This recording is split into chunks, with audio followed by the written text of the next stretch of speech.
Salut, on se retrouve pour notre Dvar Torah Express, Parashat Devarim et Shabbat Chazon. Les sources, Tseiré Agudat Rabad, Rav Yosef Yitzhak Aronov. Leilou Nishmat pour mon grand-père dont c'est la Askara aujourd'hui. Claude Yehuda Ben Miriam que j'aimais beaucoup.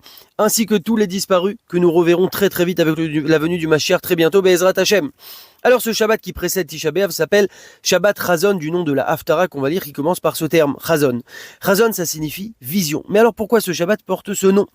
Pour l'expliquer, Rabbi Levi Yisraël de Berditchev a un jour amené la parabole suivante. C'est l'histoire d'un papa qui a un jour acheté un costume pour son fils, mais l'enfant n'a pas pris soin du cadeau de son père et il s'est mis à jouer, à tomber par terre. Très vite, le costume était massacré, déchiré.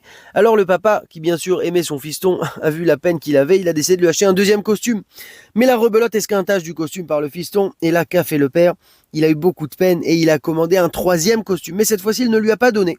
Il l'a rangé dans une armoire et de temps en temps, à certaines occasions particulières, il le lui montrait en lui expliquant que lorsqu'il apprendrait à faire attention à ce cadeau si précieux et à en prendre soin, il pourrait alors le lui donner. L'enfant a alors pris conscience de sa négligence, du besoin de s'améliorer, son comportement, ses actions, pour mériter le cadeau de son papa.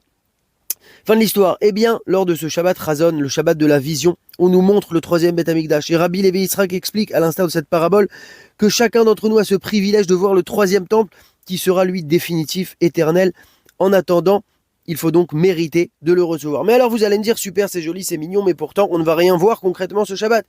Eh bien la Mishnah dans Pirkei Avot nous enseigne qu'une voix céleste sort chaque jour du Har Chorev et exhorte les Juifs à ne pas négliger la Torah. Pourtant, personnellement, je n'entends pas chaque jour cette voix.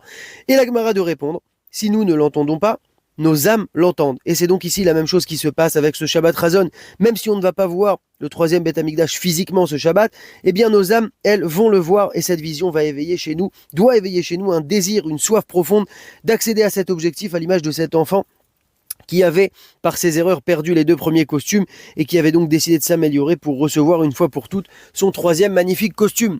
D'ailleurs, pendant ces 3 semaines, comme on le sait, on diminue les manifestations de joie pour se souvenir de la destruction du Beth Amikdash. Mais au cours des Shabbats de ces 3 semaines, il est interdit d'exprimer des signes de tristesse, mais il faut plutôt au contraire s'efforcer d'être joyeux. Plus encore, il faut augmenter la joie pendant ce Shabbat-là et ces Shabbats-là afin que personne ne puisse croire qu'on adopte des signes de deuil. De plus, nos Chachamim nous enseignent que le Shabbat est un reflet de la délivrance puisque le temps du Mashiach est désigné d'après le nom du Shabbat puisqu'on parle de jour qui sera éternellement Shabbat. L'idée, c'est donc, grâce à ce Shabbat Chazon, de voir ce qui arrive, de prendre de bonnes résolutions pour mériter cela, de supplier à Kadosh Baruch Hu, notre papa, de nous donner maintenant le troisième Beth Amikdash, car on le gardera cette fois pour de bon. Et pour ceux qui ont du mal à croire vraiment à tout ça, et je pense qu'on fait tous un petit peu partie de